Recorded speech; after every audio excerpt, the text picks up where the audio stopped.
Hello everyone, welcome back to the channel. Hire purchase चल रहा है। अभी तक हम लोगों ने कैलकुलेशन ऑफ कैश प्राइस देखा है, calculation of interest when rate of interest is not given in the question. सारा क्वेश्चन हम लोगों ने किया है।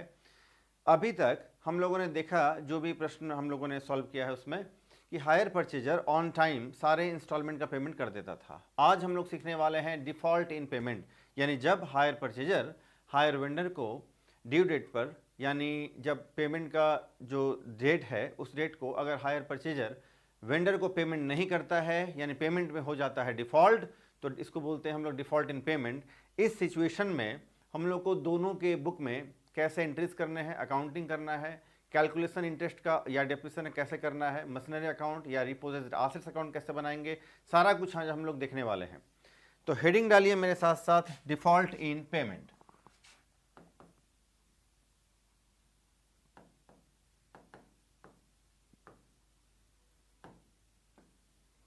डिफ़ॉल्ट इन पेमेंट दो तरह का बात है। इसमें हम लोग दो चीज़ पढ़ेंगे।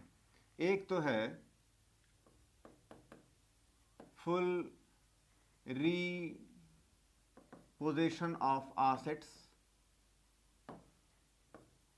और दूसरा हम लोग देखेंगे partial reposition of assets.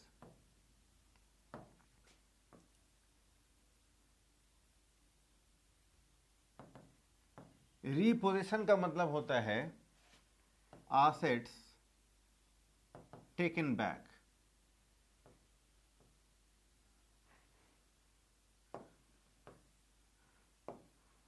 Assets taken back, assets को पुनः अपने अधिकार में ले लेना। यानी हायर वेंडर जो है, जब भी पेमेंट में डिफ़ॉल्ट होगा तो पेमेंट में डिफ़ॉल्ट होने के बाद हायर वेंडर सारा लीगल फॉर्मेलिटीज़ वगैरह जो होता है सारा कुछ करेगा।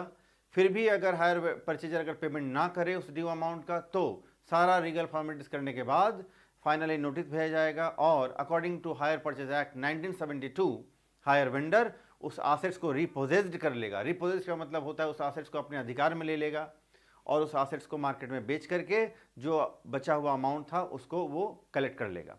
इसको हम लोग बोलते हैं रिपोजेशन का काम, रिपोजेशन। तो ये रिपोजेशन जो है दो तरह से हो सकता है। एक तो है हम लोगों को देखना है, पढ़ना है फुल रिपोजेशन, यानी जितने भी एसेट्स हायर परचेजर ने खरीदा है, यानी हायर वेंडर ने सेल किया है हायर परचेजर को, सारा एसेट्स पूरा का पूरा total whole the all assets को जो है टेकन बैक वापस ले लेगा हायर वेंडर, और उसको सेल करके पैसा वसूल कर लेगा। दूसरा है पार्शियल रिपोजिशन। पार्शियल रिपोजिशन में क्या है कि मान लेते हैं कि अगर 4 मशीन अगर हायर वेंडर ने सेल किया है, एक दो इंस्टॉलमेंट पेमेंट करने के बाद अब हायर परचेजर अगर पेमेंट नहीं कर रहा है फर्दर इंस्टॉलमेंट का, आने वाले दूसरे इंस्टॉलमेंट का, तो हायर वेंडर क्या करेगा, एक दो ट्रक छोड़ करके, सॉरी एक दो मशीन या एक दो एसेट्स छोड़ करके बाकी के एसेट्स को वो टेक बैक कर सकता है, यानी उसको रिपोजेस कर सकता है, मार्केट में सेल करके बाकी का पैसा वसूल कर सकता है और बाकी एसेट्स उसके पास छोड़ देगा। इसको बोलते हैं पार्शियल या पार्टली रिपोजिशन ऑफ एसेट्स। आज हम लोग सीखेंगे full reposition of assets, next class में हम लोग पार्शियल सीखेंगे। तो चलिए आप हेडिंग डालिए आज के लिए, full reposition of assets.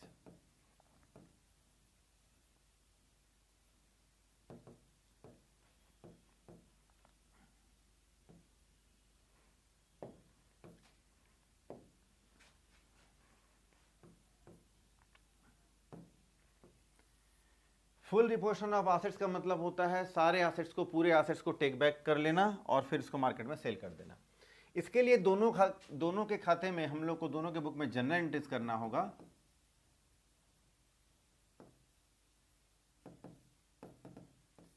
Higher purchaser के बुक में, हायर वेंडर के बुक में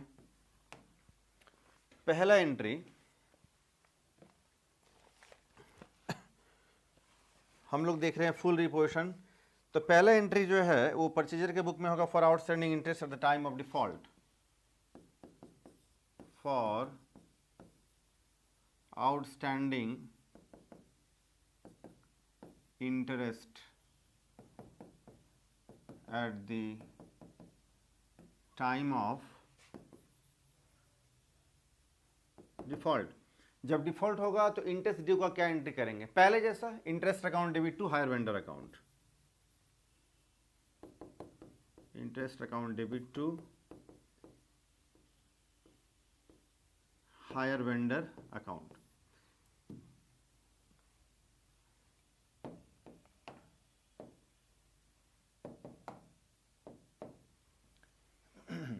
दूसरा एंट्री क्या होगा जी, फिर है for all assets taken by hire vendor, जब सारे एसेट्स हायर वेंडर के द्वारा ले लिए गए हैं, for all assets taken by hire vendor. Hire vendor जब सारे एसेट्स को ले लेगा तो एंट्री हम लोग क्या करेंगे, hire vendor account debit to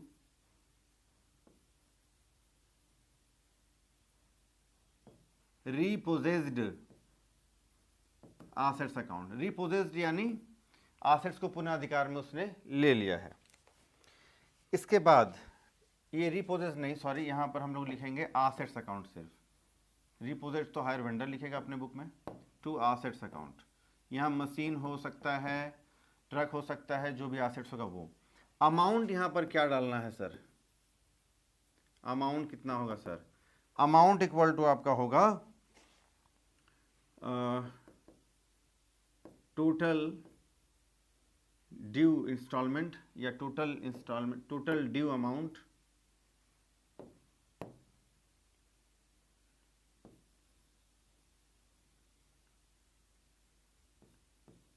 total due instalments plus interest,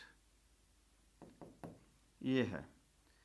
यानी अमाउंट आपको डालना होगा अभी तक जितना भी इंस्टॉलमेंट हमारा 2, 3, 4 जितना भी इंस्टॉलमेंट हमारा ड्यू है, प्लस इस इंस्टॉलमेंट का इंटरेस्ट ऐड कर लेंगे और यही अमाउंट हम लोग को यहाँ पर डाल लेना है।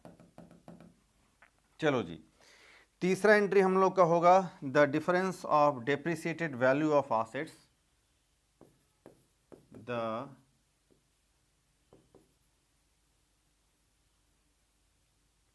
difference of depreciated value of assets and assets taken at agreed value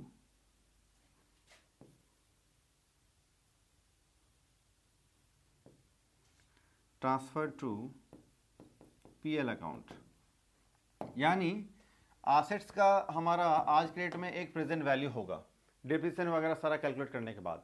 अगर हम लोगों ने 2 साल एसेट्स यूज़ कर लिया है तो 2 साल का एसेट्स का डिप्रिसिएशन काटने के बाद जो वैल्यू बचा है प्रेजेंट वैल्यू, और दूसरा वैल्यू एक बचा है जो हमारा अनपेड अमाउंट प्लस इंटरेस्ट, यानी जो टोटल ड्यू अमाउंट है, एक तरफ ड्यू अमाउंट और एक तरफ एसेट्स का प्रेजेंट वैल्यू। यानी एसेट्स का प्रेजेंट वैल्यू आज के डेट में मान लेते हैं अगर हमारा है 1 लाख रुपया और एसेट्स का प्रेजेंट वैल्यू 1 लाख रुपया, और हमारा ड्यू अमाउंट अगर मान लो 1,05,000 रुपये का है, और एसेट्स अगर हमारे वेंडर ने ले लिया है हमारे से, तो फिर हम लोग को तो फिर तो प्रॉफिट ही है, सॉरी प्रॉफिट ही है, क्योंकि ड्यू है 1,05,000 और एसेट्स हमारा उसने लिया है 1 लाख का, और मामला जो है रफा दफा हो गया है, मामला सेटल हो गया आपस में। यानी ड्यू ज़्यादा अगर हो तो हम लोग को प्रॉफिट हो गया, ड्यू अगर कम हो ऐसे केस में हम लोग को लॉस हो जाएगा। तो दोनों केसेस में हम लोग एंट्री करना है, अगर लॉस हो तो क्या, प्रॉफिट हो तो क्या। ए, इफ प्रॉफिट, अगर प्रॉफिट हो तो क्या एंट्री करेंगे जी, अगर प्रॉफिट हो तो assets account debit to PL account, और बी इफ लॉस, अगर लॉस हो तो फिर PL account debit to assets account. जब जब लॉस होता है बिजनेस में पीएल अकाउंट डेबिट होता है, तो लॉस है तो पीएल अकाउंट डेबिट, एसेट्स का वैल्यू कम हो गया है तो टू एसेट्स अकाउंट। लेकिन अगर एसेट्स का वैल्यू अगर ज़्यादा दिख रहा है यानी उसने, तो फिर assets account debit to profit account, PL account, यानी प्रॉफिट हो गया हम लोग को। तो इतने एंट्रीज हम लोग करने हैं हायर परचेजर के बुक में। अब है हायर वेंडर के बुक में क्या है जी, हायर वेंडर के बुक में आ जाते हैं। चलो, हायर वेंडर, हायर वेंडर पहला एंट्री करेगा फॉर गुड्स या फॉर एसेट्स रिपोजेस्ड व्हेन एसेट्स रिपोजेस्ड, यानी जब एसेट्स को ये रिपोजेस कर लेगा, अपने पास ये एसेट्स को ले आएगा, तो क्या एंट्री करेंगे, इसके पास एसेट्स आ जाएगा तो ये एंट्री करेगा repossessed assets account debit to hire purchaser account. पहला एंट्री तो ये यही करेगा। दूसरा एंट्री करेगा अगर इसने उस एसेट्स पर उस पर मरम्मत यानी सर्विसिंग, ओवरवाइलिंग, ओवरहॉलिंग वगैरह कुछ डेंटिंग पेंटिंग कराने में उसने कुछ खर्च किया है ताकि एसेट्स बिकने लायक हो जाए, तो उस खर्चे के लिए क्या एंट्री करेगा जी, for payment of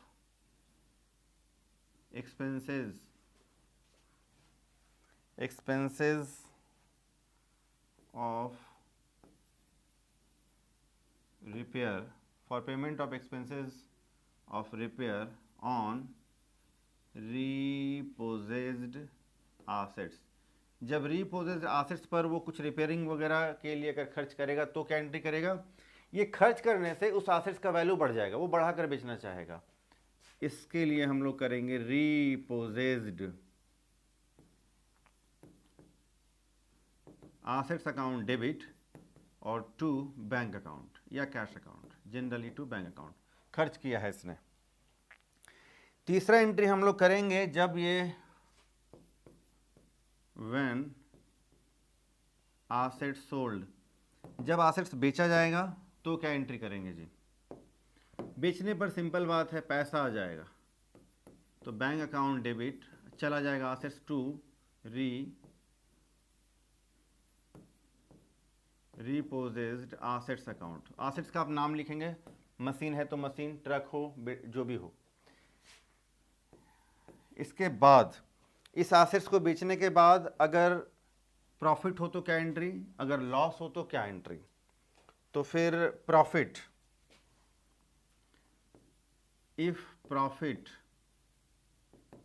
on sale, अगर प्रॉफिट होता है तो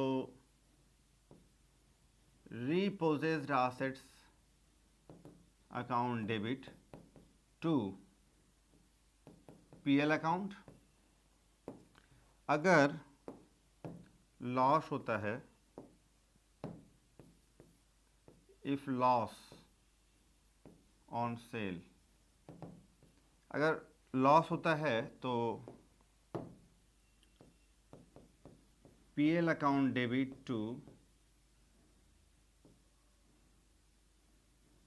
रिपोजेस्ड एसेट्स अकाउंट। ठीक है, तो इतना जनरल एंट्री हम लोगों को हायर परचेजर और हायर वेंडर के बुक में करना होता है। In case of full repossession, half repossession जब होता है यानी पार्टली या पार्शियल रिपोजिशन, तो एंट्रीज में थोड़ा बहुत चेंज होता है, बाकी मिला जुला कर यही होने वाला है। चलिए, तो ये हो गया हमारा जर्नल एंट्रीज, जब हायर वेंडर एसेट्स को टेक बैक यानी अपने कब्जे में ले लेगा और एसेट्स को किसी थर्ड पार्टी को बेच करके बाकी का पैसा वसूलेगा, तो उसके लिए जो एंट्रीज होने हैं हम लोगों ने देखा। अब हम लोग एक क्वेश्चन के माध्यम से हम लोग जो नेसेसरी अकाउंट्स हैं परचेजर और वेंडर के खाते में हम लोग वो सीखेंगे। आइए, बड़ा ही शानदार क्वेश्चन है डिफॉल्ट इन पेमेंट का, देखते हैं। A purchased a machine on 1st April 2014 on the hire purchase system from B। A ने एक मशीन खरीदा है B से हायर परचेज सिस्टम के तहत। कैश प्राइस मशीन का है 10,600। पेमेंट इस तरह से किया जाएगा, payment made in 4 annual instalment of ₹3,000 each. 3,000 का इंस्टॉलमेंट यानी 12,000 रुपया हायर परचेज प्राइस पेमेंट किया जाएगा। कैश प्राइस 10,600 हम लोगों ने देखा है। 5% इंटरेस्ट होगा ड्यू अमाउंट पर, और आगे कहता है कि हायर परचेजर जो है 10% के हिसाब से डेप्रिसिएशन चार्ज करेगा। डिमिनिशिंग बैलेंस मेथड हम लोग अडॉप्ट करेंगे, यानी जो प्रेजेंट वैल्यू पर घटते घटते जो जाता है उस वैल्यू पर डेप्रिसिएशन चार्ज करना है। Hire purchaser could not pay off the instalment due on 31 March 16। Hire purchaser जो है वो 31 मार्च 2016 को पेमेंट नहीं कर पा रहा है इंस्टॉलमेंट का, तो according to hire purchaser act 1972 as the statutory proportion of hire purchase price has not been paid by the hire purchaser, the seller, after completing all the formalities, took possession of the machinery and spent rupees 1000 on overhauling the machinery thoroughly and sold it for rupees 9580. कहता है कि higher purchaser ने जो है 31 March 16 वाला payment नहीं कर पाया, तो हायर वेंडर ने एसेट्स को रिपोजेस कर लिया, उस पर 1000 रुपया खर्च किया ओवरहॉलिंग यानी डेंटिंग पेंटिंग सर्विसिंग वगैरह कराने में, और उसके बाद 9580 9580 रुपये में उस एसेट्स को बेच दिया। हम लोगों को मशीनरी अकाउंट बनाना है, हायर वेंडर अकाउंट बनाना है परचेजर के बुक में यानी ए के बुक में, और वेंडर के बुक में हम लोगों को रिपोजेस्ड एसेट्स अकाउंट बनाना है, नया अकाउंट है बी के बुक में, और एज अकाउंट यानी हायर परचेजर अकाउंट भी बनाना है। तो चलिए हम लोग क्वेश्चन को सॉल्व करते हैं। तो सबसे पहले तो हम लोग को इंटरेस्ट का ही कैलकुलेशन करना पड़ेगा, जैसा कि हम लोग पहले करते आ रहे हैं। Calculation of interest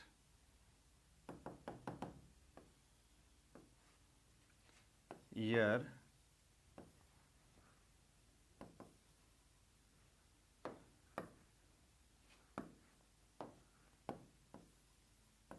cash paid and balance due. इसके बाद इंटरेस्ट यानी calculation of interest, last column instalment minus interest equal to cash value. 4 column बनाएंगे, इंटरेस्ट कैलकुलेशन करेंगे।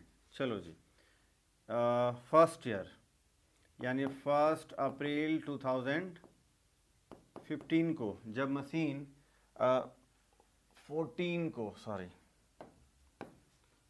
को जब मशीन खरीदा गया है, तो फिर कैश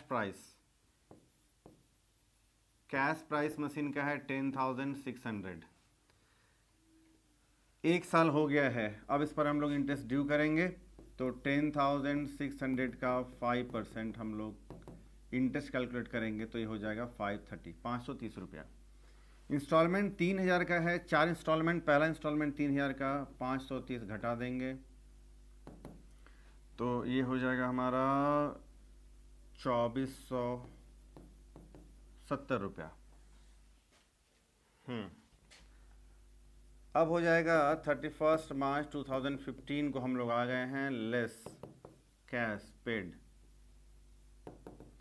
2430 रुपया हम लोग लेस कर देंगे, तो ये हमारा बचेगा कितना जी, 8130 बचेगा।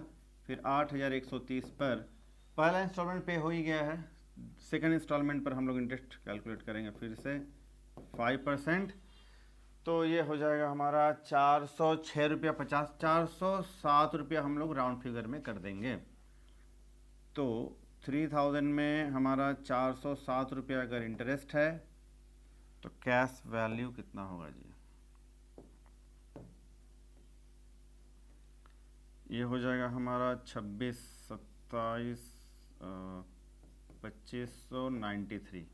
ठीक है, लेकिन अब हम लोग लेस नहीं करेंगे, करना कब था जी, 31 अप्रैल टू मार्च 16 को पेमेंट होना था, लेकिन यहाँ पर क्या हो गया, नॉट पेड, बोले तो डिफ़ॉल्ट हो गया है ना जी, यहीं पर हो गया है आपका डिफ़ॉल्ट इन पेमेंट, यानी एक इंस्टॉलमेंट पेमेंट करने के बाद कोई पेमेंट नहीं हुआ है, हो गया है डिफ़ॉल्ट इन पेमेंट। चलिए, इतना करने के बाद अब हम लोग डेप्रिसिएशन का कैलकुलेशन कर लेते हैं।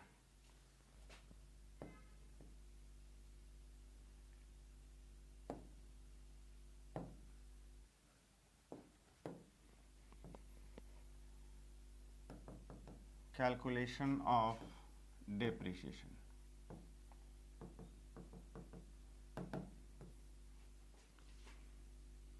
वैल्यू ऑफ मशीन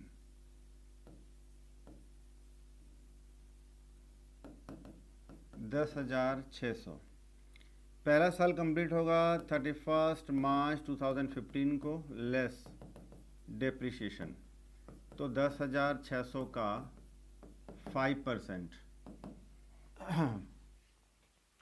पहला साल डिप्रेशन करेंगे 10,600 का 5%, ये हो जाएगा आपका 530 रुपया।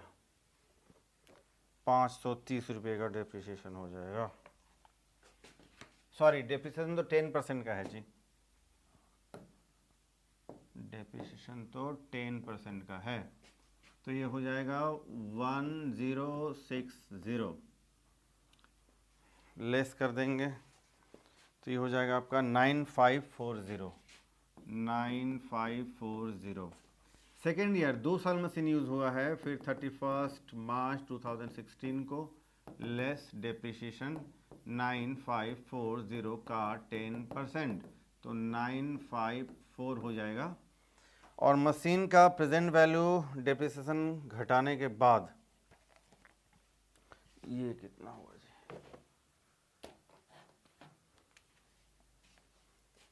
9540 माइनस 954, 8586। मशीन का वैल्यू आज के डेट में 8586 है। चलो जी, तो डेप्रिसिएशन कैलकुलेट हो गया। हम लोग मशीन पहला साल हम लोगों ने पूरा यूज़ किया है, दूसरा साल भी हम लोगों ने यूज़ किया है, और दूसरे साल का जो पेमेंट का जो डेट था हम लोगों ने पेमेंट में डिफ़ॉल्ट कर दिया, यानी परचेजर की बात हो रही है। तो सेकेंड ईयर तक हम लोगों को कैलकुलेशन करना पड़ेगा डेप्रिसिएशन का, आगे नहीं करेंगे हम लोग, भले 4 साल का हो। चलो जी, क्योंकि अब तो मशीन ही उठा के ले गया 2 साल के बाद, तो फिर मशीन ही नहीं है तो क्या कैलकुलेशन करेंगे। चलो जी, अब हम लोग करेंगे, बनाएंगे सबसे पहले एसेट्स अकाउंट।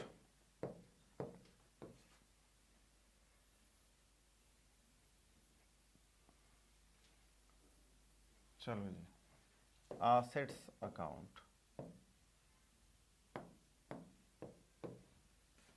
एसेट्स अकाउंट बोले तो मशीनरी अकाउंट, मशीन अकाउंट हम लोग पहले बनाएंगे, या बना लेते हैं हायर वेंडर अकाउंट। चलो,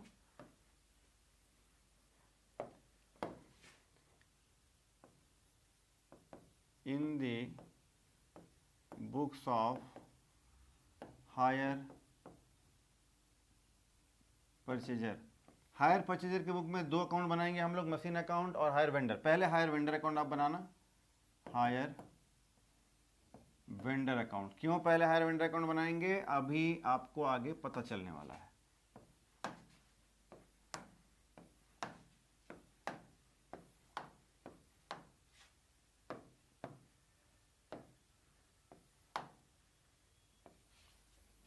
देखो जी, सबसे पहले हम लोग एसेट्स खरीदते हैं, तो एंट्री हम लोग करते हैं machinery account debit to hire vendor. Hire vendor credit हुआ है तो क्रेडिट साइड में हम लोग लिखेंगे बाय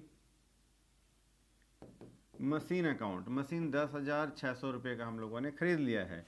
ये घटना घटी है 1 अप्रैल 2014 को।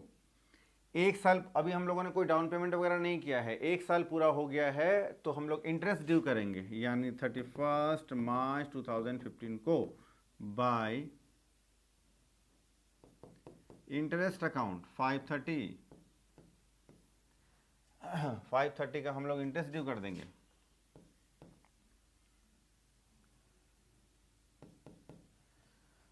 तो ये हो जाएगा 11,130 रुपया।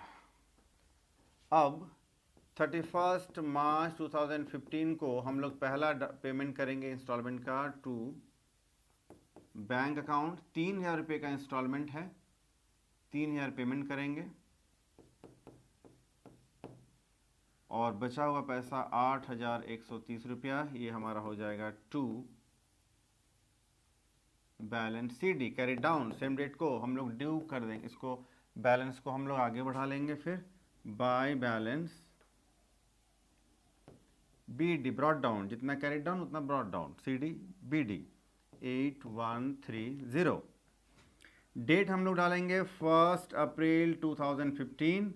फिर 1 साल हम लोग का पूरा कंप्लीट वेट करेंगे हम लोग, फिर ड्यू डेट आएगा तो सबसे पहले तो इंटरेस्ट ड्यू का एंट्री करेंगे, 31st March 2016 bye interest account. Second year का इंटरेस्ट हम लोगों ने कैलकुलेट किया है, ये हो जाएगा आपका 406.50 यानी 407 राउंड ऑफ हम लोगों ने किया था, तो ये हो जाएगा 8,537 8537 का ड्यू हो गया।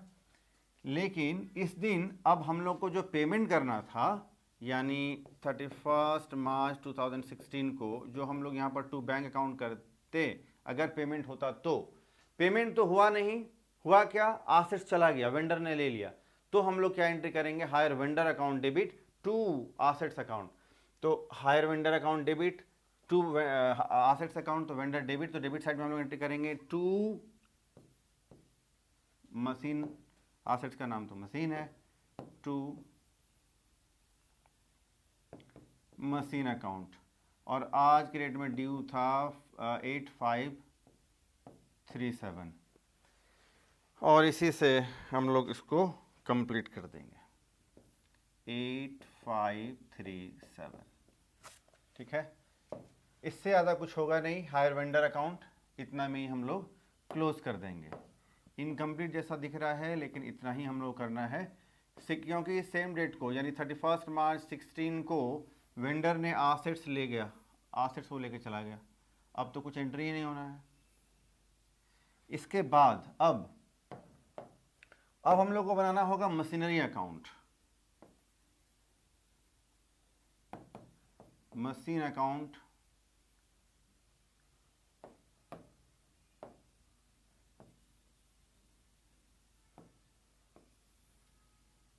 परचेजर के खाते में।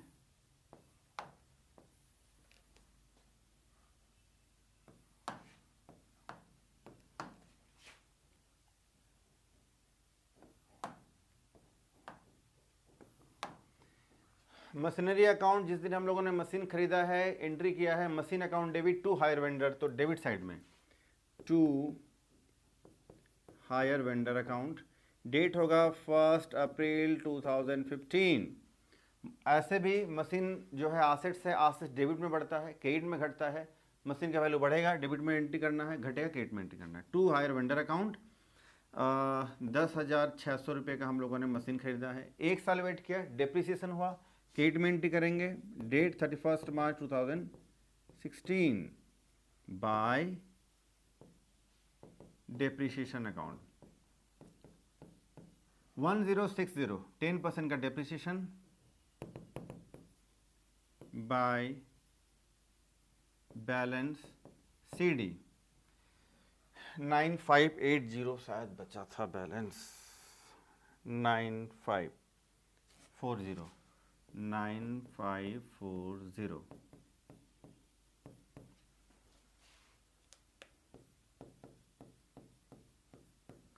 जितना CD उतना ही BD टू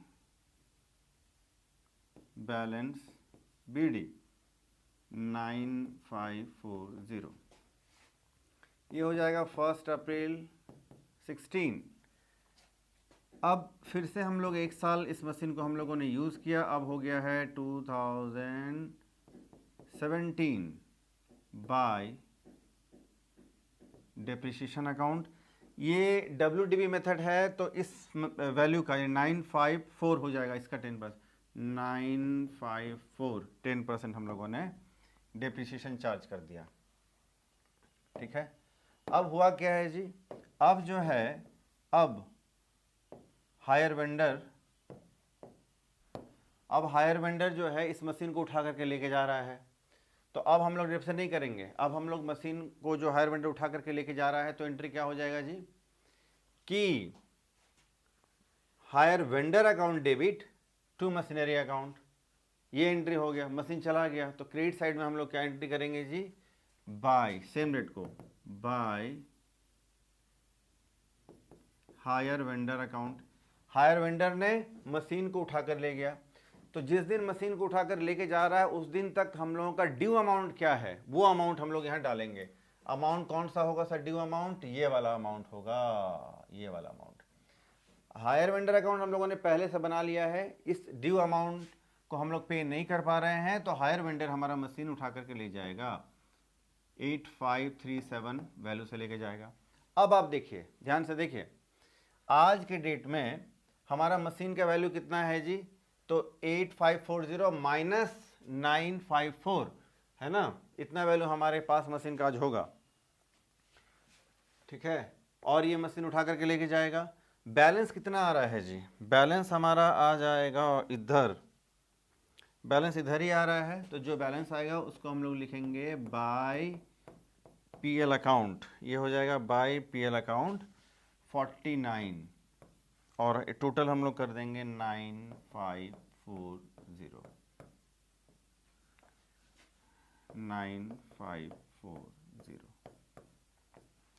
यानी आज के रेट में जो हमारा मशीन का वैल्यू है वो है 99540 माइनस 954 इक्वल टू, यानी मशीन का हमारा वैल्यू कितना है आज के रेट में, तो 9540 माइनस इस साल का डेप्रिसिएशन 954 हम लोग कर लेंगे, तो 8586, ये हमारा मशीन का आज के रेट में वैल्यू है। ड्यू अमाउंट ये हो गया आपका present value of machine.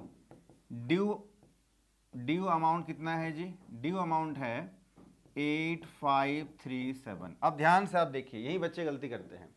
Machine का हमारे पास मशीन का आज के रेट में प्रेजेंट वैल्यू है 8537, 8537 रुपया, लेकिन सॉरी हमारा ड्यू अमाउंट है 8537 रुपया, और मशीन का प्रेजेंट वैल्यू कितना है 8586 रुपया, यानी मशीन का वैल्यू ड्यू अमाउंट से ज़्यादा है। ऐसे कंडीशन में अगर हायर वेंडर हमारा मशीन लेके चला जाता है तो हम लोग को लॉस हो जाएगा। लॉस कितना का हो रहा है जी, 49 रुपीज़ का, तो इसको हम लोग बोल देंगे लॉस, ठीक है। ड्यू ज़्यादा होता और मशीन का वैल्यू कम ही रहता है अगर, तब तो प्रॉफिट हो जाता है। खैर, तो अब हम लोग को बनाना है हायर वेंडर के खाते में। परचेजर के खाते में तो हम लोगों ने कर ही लिया 2 अकाउंट, अब हम लोगों को बनाना है हायर वेंडर के खाते में। In the books of hire vendor, hire vendor के खाते में पहले हम लोग बनाएंगे हायर परचेजर अकाउंट,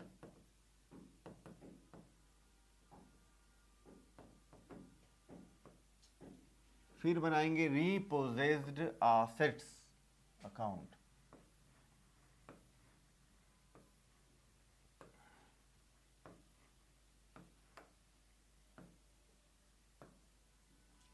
देखो जी, हायर वेंडर ने जो है इसने एसेट सेल किया है, सेल करने का पहला एंट्री ये करता है hire purchaser account debit to hire sales account. तो हायर परचेजर डेबिट है, डेबिट साइड में एंट्री करेगा to hire sales account 10,600। 1 April 2014 को, 1 अप्रैल 2014 को इसने सेल किया है। इसके बाद ये इंटरेस्ट ड्यू करेगा, तो इंटरेस्ट इसके लिए तो एक तरह का गेन है, इनकम है, तो इसके लिए क्रेडिट होगा। इंटरेस्ट को एंट्री क्या करेगा, hire purchaser account debit to interest, purchaser debit हो जाएगा तो डेबिट साइड में एंट्री करेगा टू इंटरेस्ट अकाउंट, इंटरेस्ट है 530 रुपये का। ये हो गया 31 मार्च 2015, अमाउंट 11,130। अब वेंडर हायर परचेजर जो है पेमेंट करेगा, तो पेमेंट वेंडर रिसीव करेगा, ये रिसीव करेगा तो फिर इसे ये एंट्री करेगा bank account debit to hire purchaser, hire purchaser credit हुआ, क्रेडिट साइड में एंट्री करेंगे by bank account, by bank account. पहला इंस्टॉलमेंट 3,000 का ये रिसीव करेगा, ड्यू अमाउंट रहेगा आपका फिर 8130,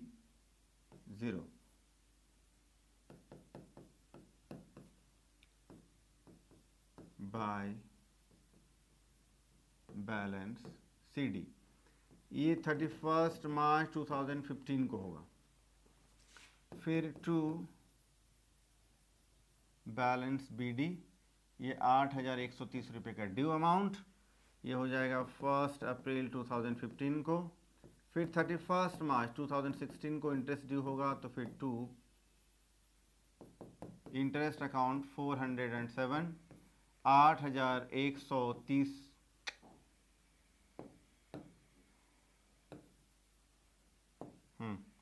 ये हो गया इंटरेस्ट ड्यू का एंट्री। इसके बाद ये 31 मार्च 16 को फिर क्या घटना घटा है जी कि हायर वेंडर ने जो है उसको पेमेंट जब नहीं मिला तो बाय बैंक हम लोग नहीं करेंगे, इसने फिर क्या किया, इसने उस मशीन को ही उठा कर ले आया। तो मशीन इसने उठा कर ले आया तो एंट्री अपने पास करेगा रीपोजेस्ड एसेट्स या repossessed machine account debit to hire purchaser.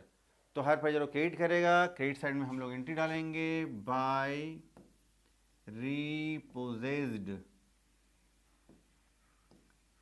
Machine account. Repossessed assets account बोलते हैं, एसेट्स का नाम है तो अपन डाल देंगे रीपोजेस्ड मशीन अकाउंट। मशीन को जो हम लोग लेकर के आएंगे तो आज के रेट में मशीन का वैल्यू कितना हो जाएगा जी बताओ। आज के रेट में हमारा मशीन का वैल्यू हो जाएगा वही ड्यू अमाउंट 8,537 रुपये का। 8,537 रुपये के वैल्यू से ये मशीन को हायर वेंडर ने उठा लिया। डेट होगा 31 मार्च 2016। इसके बाद हम लोग अब बना लेंगे रीपोजेस्ड एसेट्स अकाउंट यानी रीपोजेस्ड मशीन अकाउंट। छोटा सा बनेगा, बस 2-3 लाइन का।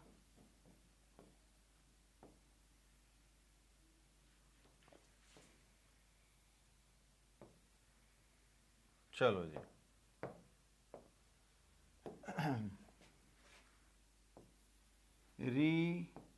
रीपोजेस्ड मशीन अकाउंट या आप रीपोजेस्ड एसेट्स अकाउंट भी लिख सकते हैं। छोटा सा बनेगा,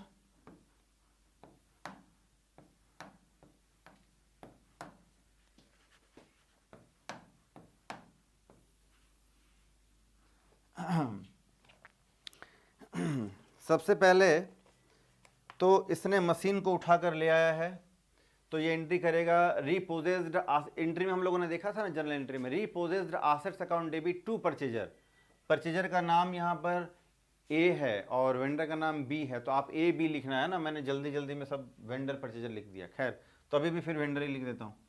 तो पहले तो इसने क्या करेगा, ये यहाँ पर टू ये करेगा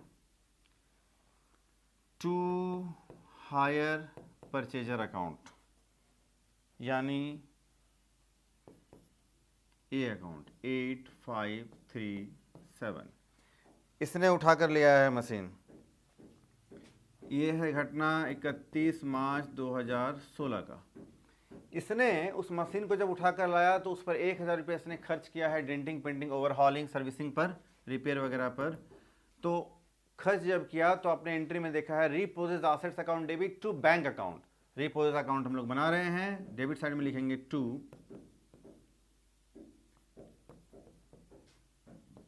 बैंक अकाउंट।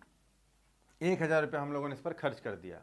अब आज के रेट में हमारे एसेट्स का वैल्यू कितना हो गया, 8537 से बढ़कर के 9537 9,537 रुपया आज के रेट में एसेट्स का वैल्यू हो गया है।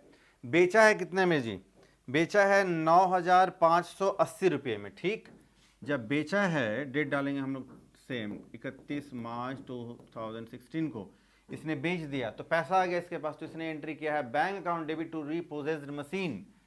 तो क्रेडिट साइड में एंट्री करेंगे बाय बैंक अकाउंट। पैसा आया है 9580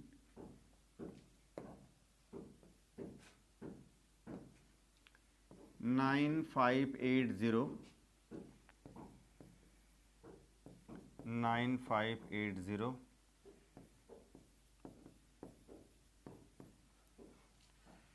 देखो जी, बेचकर पैसा है 9580 और मशीन का वैल्यू आज के रेट में कितना है जी 9537, यानी खर्चा करने के बाद 1,000 रुपया, यानी पैसा ज़्यादा आया है।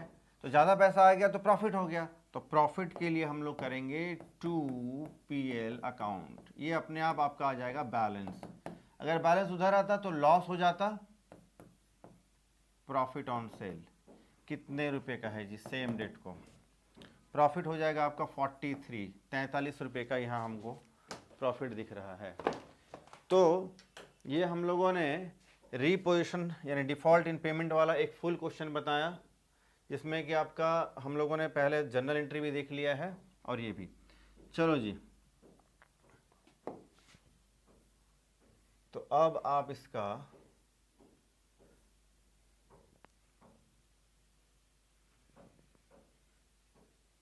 हाँ जी, तो ये रहा आपका क्वेश्चन। क्वेश्चन के साथ कैलकुलेशन ऑफ इंटरेस्ट का आप स्क्रीनशॉट ले सकते हैं। आगे चल करके आपका ये परचेजर और वेंडर के खाते में जो दो अकाउंट हम लोगों ने बनाया है, इसका स्क्रीनशॉट आप ले सकते हैं। अब हम लोग चलेंगे फर्स्ट पेज में, जहाँ पर कि हम लोगों ने कॉन्सेप्ट सीखा है और जर्नल एंट्री वगैरह। चलो जी, ये एक साथ आ गया, तो अब आप इसका भी स्क्रीनशॉट ले सकते हैं। तो आज हम लोगों ने डिफ़ॉल्ट इन पेमेंट देखा है, सीखा है फुल रिपोजिशन का, यानी जब सारे के सारे एसेट्स डिफ़ॉल्ट इन पेमेंट होने पर वेंडर जब रिपोजेट कर लेता है, यानी रिपोजेशन मतलब पुनः अपने अधिकार में ले लेता है, जब्त कर लेता है, रीसेल करके बचे हुए पैसे को वसूल करता है। नेक्स्ट क्लास में हम लोग देखेंगे, लास्ट क्लास होगा वो कल, हम लोग देखेंगे डिफ़ॉल्ट इन पेमेंट का जो पार्शियल रिपोजिशन है या पार्टली रिपोजिशन है, उसको हम लोग देखेंगे। तो आज हम लोग इतना ही करते हैं। वीडियो को आप लाइक करें, अपने फ्रेंड्स को शेयर करें, फिर हम लोग मिलते हैं नेक्स्ट वीडियो में। और कुछ बच्चों ने मैसेज किया है कि सर हम लोग का शायद 22 को एग्ज़ाम है, जल्दी से करा देना डिपार्टमेंटल और ब्रांच अकाउंट। तो मैं पूरी कोशिश कर रहा हूँ जल्दी से मैं करा देने का। चलो आज इतना ही, ओके, टेक केयर, बाय।